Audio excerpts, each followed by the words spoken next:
So one of the biggest mistakes that new construction buyers make happens before they ever choose a floor plan, before they ever compare incentives, and before they ever sign anything. They walk into the builder's sales office without anyone representing them. And I completely understand why. The house is beautiful, the sales rep is friendly, the process feels easy. But here's the question that most buyers don't ask until they've already become emotionally attached and into the process. Who in that room is actually on their side of the deal? The person greeting you at the model home may be helpful, professional. They may know the floor plan, the finishes, the incentives, and the neighborhood better than anyone. But again, they work for the builder. That doesn't make them bad, of course. It just means their role is different from mine or any other agent representing you. Their job is to sell the builder's home on the terms that work for the builder. My job is to help you understand what you're agreeing to, where there's risk, what questions to ask, and whether that home actually makes sense for your specific situation. Those are two very different roles. And it can feel awkward to say that out loud because the builder's rep, again, will be very kind, very helpful, and very professional. But helpful is not the same thing as loyal to your side of the deal. Now, the question I hear all the time is this: but Brandon, won't I get a better deal if I don't bring an agent? Now, that is a very fair question, but here's the better question. If the builder already has a sales system, a contract, a pricing structure, and someone representing their side, what exactly are you gaining by walking in alone? Because in most new construction deals, the builder already has planned for the buyer agent compensation, and they really expect you to bring your own agent. And I know this because I get messages from their representatives all the time talking about their current deals and incentives. So before we tour anything, we're going to walk through representation and compensation clearly in writing so there's no surprises. Because the bigger issue is this: if you do not bring your own representation, you just may lose your advocate. So what does a good buyer's agent do in these situations? First thing we want to do is slow down the process before emotion takes over, right? Because once you fall in love with the kitchen, the flooring, the natural light, and the idea of your family living there, it can get harder to think clearly. And builders and sales reps, they understand that.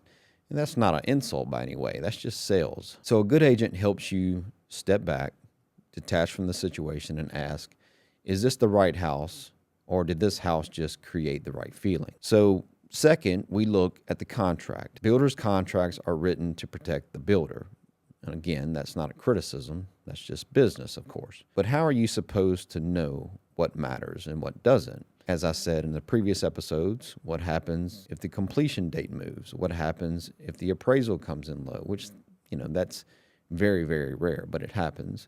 What happens if the materials change? What happens if the builder says, this is our standard contract, but you don't really know which parts of it need to be questioned? That is where your representation matters. So third would be, we'd help you avoid expensive upgrade mistakes. So the design center is where a lot of buyers lose control of their budget. So some upgrades absolutely make sense. Some help resell, some are easier to finance into the home, and some are things that you may be able to do later for less money. A good agent is not there to kill your excitement. A good agent is there to ask, is this upgrade worth it, or does it just feel good in the moment? Fourth would be, we look past the house and study the subdivision, because you're not just buying a floor plan, right? You're buying the street, the drainage, the HOA, the builder's reputation, the traffic pattern, the school zone, the future resale, and what gets the builder to the next phase. So two homes can look almost identical online, same square footage, same price range, same countertops, but one may be stronger long-term than the other one. That's where experience matters. So in Livingston Parish and Ascension Parish, in the greater Baton Rouge area, I'm watching these subdivisions every week.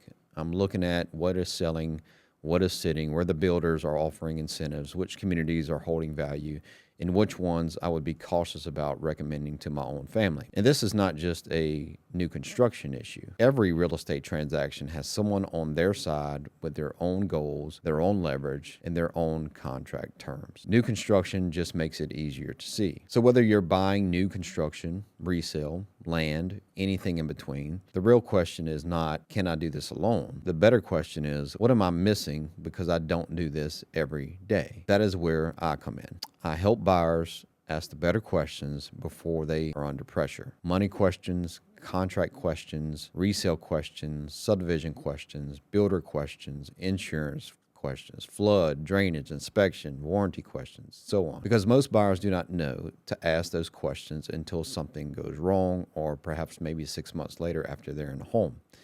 So my goal is to ask them before and, of course, get the answers for you. So here's the bottom line. The builder has a process. The builder has a contract. The builder has representation, and you should too. Not because the builder is your enemy.